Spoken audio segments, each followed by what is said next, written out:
What's the emotion after that game? You guys give up 2 runs there in their last at bats, and then have 2 guys thrown out the plate in your last 2 at bats.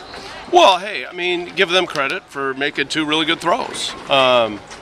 Unfortunately, hey, it always comes down to what did the guy do in the 8th inning or whatever, and give Peterson credit, and then, we hung a pitch and Priest hit the sac fly. But it comes down to the whole game. I mean, we have 3 runs through 3 innings. We have them on the ropes, and then all of a sudden we just let them coast because we start chasing everything up in the zone, and that's unfortunate.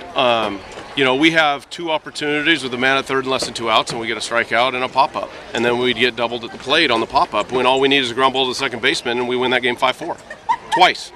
So we could talk about what happened in the 8th and 9th, and, that's what it always comes down to. But when you lose close games, it's stuff that happens throughout the game.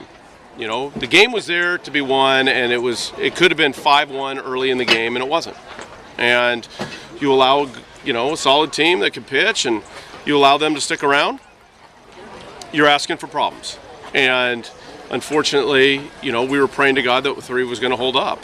And, we left some guys out there that, we got to be able to cash in.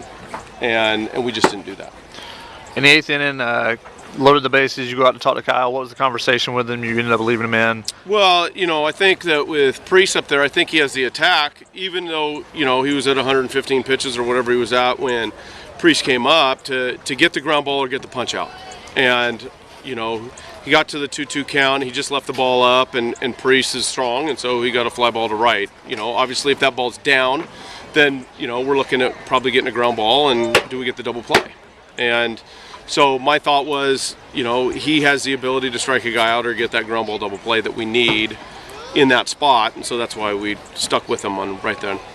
And in the 9th inning, you guys have Reggie on second base. Is there any regret to sending him, besides the outcome of it, the fact that you still had Oppenheim coming up and it's 3 for 3? Well, we did, and I think Gabe does a great job over there. If I think I can do a better job, then I'll go out there. But I don't have any regrets with it. No, we got our fastest base runner on base, and I thought he had a great read. And I think you got to give credit to Court Peterson for making a great throw because,